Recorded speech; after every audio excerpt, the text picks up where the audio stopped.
And we are back live in the pop-up studio at GDHF 2025. I am Nick, and with me is my very old and dear friend, Joanne. Joanne, we were just reminiscing off camera about the GDHFs of old, Indeed. Before it was GDHF, and we were at a hotel in Washington, D.C., giant hotel, still exists, called the Gaylord. Yep. Walk us through, what do you remember about that era? What were some of the fond or maybe less fond memories of early GDHF? Yeah, so back then it was the M Health Summit. That's right. It was all M Health. No digital. All M Health.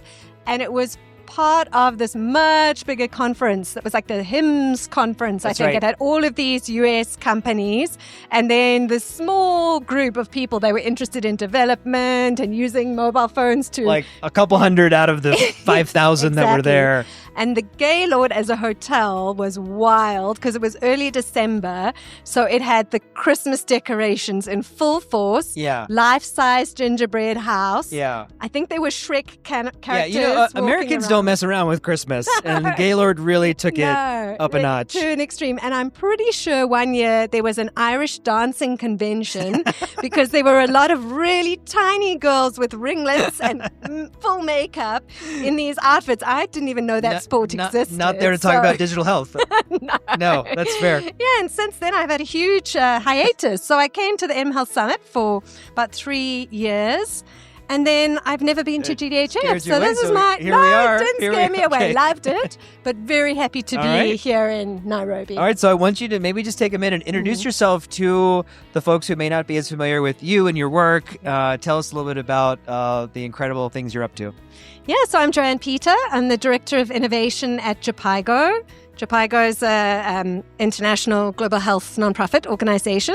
And so I help to oversee all of the innovation efforts across the organization and have been in digital health for, too long now as funder and implementer over the years in various guises. And so it's really exciting to see so many familiar faces.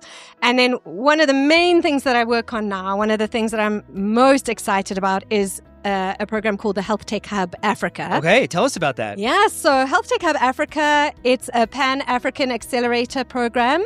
So we recruit some of the very best health tech companies from across the continent. So we've worked with almost 120 companies over the last 4 years. And these are the shining stars in the local ecosystem. And then JPIGO runs this program with Vilgrow Africa. Oh, right. And so Vilgrow brings all of this... also here. Who's also here, exactly. So they bring all of the incredible business acceleration expertise. So they help these companies to strengthen their business models and to raise investment capital, etc. But JPIGO, we bring all of this knowledge of the public sector, working with ministries of health, working with health workers. And so it's really for companies that want to crack into the public sector. And so how do they break out from their private sector business models into the public sector? How do they navigate? And so we help them to make that leap because we also run this intergovernmental working group. So it's got 20 countries that are involved in that and a whole kind of policy program. And so it's catering to both of those audiences, governments and the companies. Seems like that kind of work would be more important than ever now. When you're a startup and you're trying to figure out how to your business model and how and where to pivot, maybe you are trying to do a purely commercial thing and trying to sell into government is on top of mind for a lot of organizations right now, especially with the loss of large players in our ecosystem like USAID.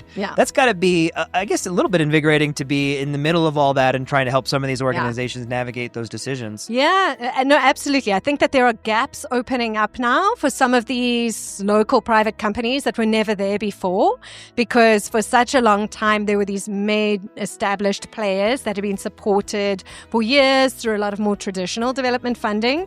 And now that the whole ecosystem has shifted significantly, there's a renewed emphasis now on local companies and the solutions they have to offer. So that's very exciting. Governments are I think, taking their calls now in a way that they may not have before. I was gonna say that's an interesting development this year that maybe a silver lining we can appreciate. And I love working with them. It is the most inspiring, invigorating thing to spend time with these founders. Can I ask, where are the headwinds in this year specifically? Where are the places where you're still up at night, worried about some of the challenges? Is it in this specific program, or you can take this in any direction that you'd like. It's been a weird year. We're trying to acknowledge that on camera. But before I ask you about what gives you hope and joy, tell us, where are you still finding some challenges and resistance? Yeah. Well, I mean, the financing. Yeah. Of course.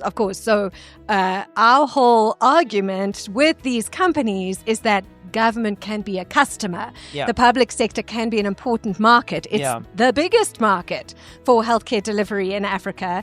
And so, you really got to need to crack in there and take the public sector seriously.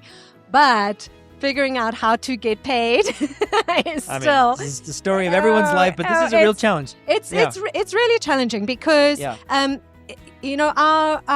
governments, their procurement systems have not been set up to procure software. Yeah. They've been set up. True. Most countries, even ones that we would consider quote unquote more developed, are still bad at this. So it's a ubiquitous challenge. Yeah, and the cycles are long, and there's a long time for payments to be made, 6 to 9 months. And so that's very, very tough if you're a smaller, lean company. You just don't have the working capital. So managing to keep these companies afloat and thriving during the time that it takes to figure this out, this is what keeps me up at night, because I think this is the real opportunity. But we've got to unstick this problem. And figure out how to make governments see the value and move a little faster. I think they see the value, particularly if you're working with those that are in digital health agencies. They get it. See the value. But often the procurement's happening in the Ministry of ICT. It's not even happening digital. Yeah, so for sure. We need a lot of smart people in the room. Yeah. With a lot of expertise to figure this out, but for software in particular. Yeah. All right, my last question for you is, we're here, end of the year. What gives you hope for next year and excitement? Clearly, you're passionate about this program and others that you're working on.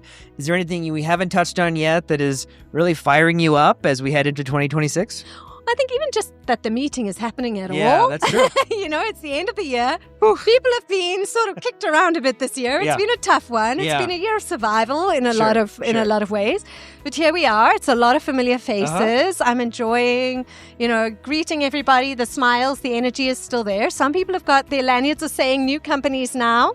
Kind of neat, Sometimes new things that they're starting. Right. A period of reinvention could also mean something new for them. Yeah. So, and some people are at the meeting for the first time. They feel like what maybe felt like a little bit of a cliquey community in some ways is blowing open, and it's welcoming to new kinds of folks. So you've gotten me fired up. I love it. We appreciate you coming by and joining us in the pop-up studio, and we wish you a truly wonderful rest of your conference.